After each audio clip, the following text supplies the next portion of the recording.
नमस्कार, आदाब। बातें मुलाकातें में आपका स्वागत है। मैं हूं आपका होस्ट मोहम्मद अफजल खान।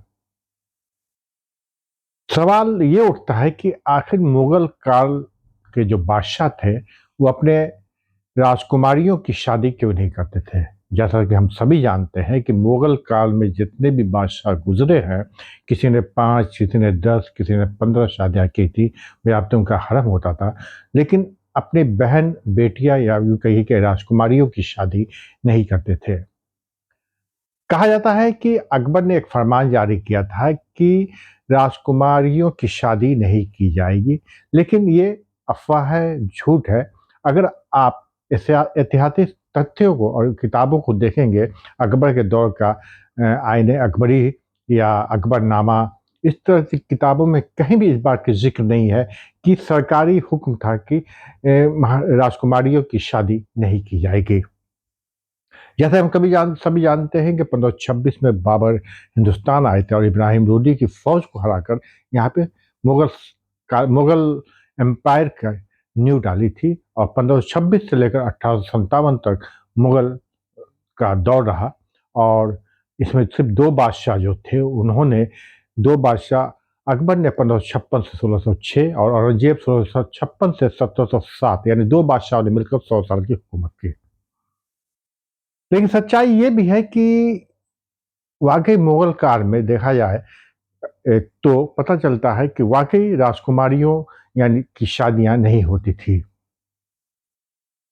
जैसे अकबर की 3 बेटियां थी, तीनों बेटी की शादी नहीं हुई थी। उससे पहले बाबर की जो बेटी हुमायूंनामा जिसने लिखा था, गुलबदन बानो, एक अच्छी हिस्टोरियन थी, उन्होंने भी शादी नहीं की थी।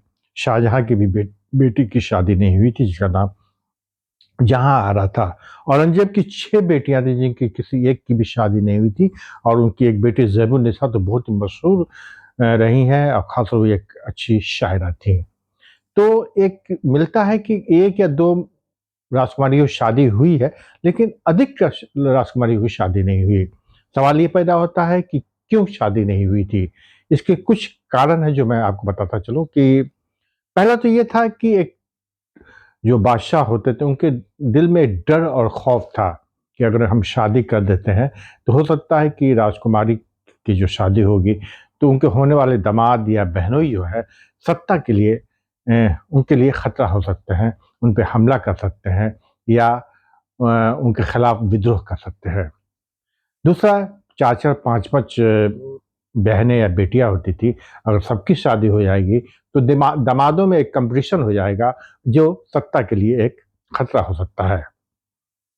दूसरी बात ये थी, वो यहाँ भारतीय संस्कृति और सभ्यता में शादी नहीं करना चाहते थे, क्योंकि मुगल जो थे वो उनके अंदर मंगोल, तुर्क और अफगान ये जब एरिया के थे, तो वो चाहते थे कि शायद वही शादी हो, लेकिन वो वहाँ भी शादी नहीं किए।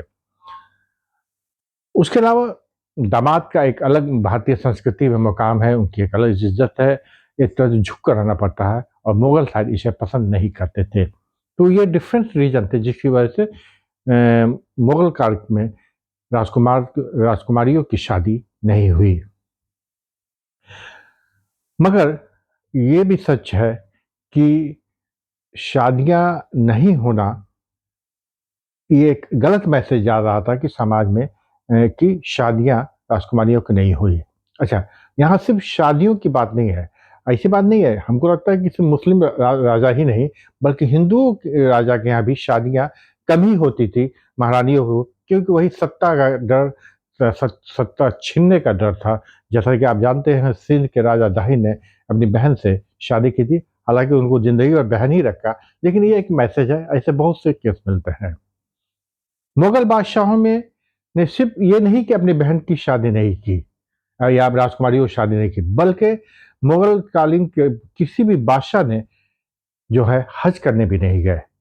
और सिर्फ़ मुगल कालीन नहीं, अगर हिंदुस्तान की हिस्ट्री देखें, मुस्लिम हुकूमत जो 1000 से लेकर 1857 तक या लगभग 800 साल जो हुकूमत रही है, दिल्ली सल्तनत, स्लेव डायनेस्टी जिसे कहते हैं, खिलजी डायनेस्टी है, उसके बाद तुगलक डायनेस्टी है, किसी बादशाह ने हज करने नहीं गए थे। यहाँ तक कि मुगल का कोई बादशाह नहीं गया, हालाँकि ये अपने आप को इस्लामिक बोलते थे, मुस्लिम बोलते थे, जबकि इस्लाम के 5 अरकान में एक हज है जो फ़र्ज़ था। और राजाओं पे तो नेचुरली फ़र्ज़ था, क्योंकि वो पैसे वाले थे, मालदार थे, तो हज करने जाना था। औरंगज़ेब जिसे बताया जाता है कि बहुत नेक और खुदापरस्त था और नमाज रोज़ा, लेकिन वो भी हज करने नहीं गए थे। तो कोई भी बादशाह यहाँ से हज करने नहीं गया था। डर वही था कि सत्ता कहीं हमसे छीन न ली जाए, और यही सत्ता की डर के कारण औरंगजेब जो है अपने बच्चों को अपने से दूर रखा कि पास रहेंगे तो हो सकता मार कर ये कब्जा कर ले। कहने को तो अपने आप इस्लामिक बादशाह बताते थे, मुस्लिम बताते थे, लेकिन हज करने कोई नहीं गया। तो हम ये कह सकते हैं कि जो मुस्लिम शासक हिंदुस्तान में थे, जो अपने आप को इस्लाम के अलमबरदार बोलते थे, थे, और लेकिन गद्दी न छीन जाए, सत्ता का डर रहता था कि अगर हमने शादी कर दिया बहनों का तो हो सकता है कि दामाद या राजकुमार जो है वो सत्ता छीन ले, या अगर हज करने गए तो हमारे सत्ता पे कोई ना कोई कब्जा कर लेगा। यही कारण था कि मुगलों ने न अपनी बहनों की शादी की और न ही वो हज करने मक्का गए।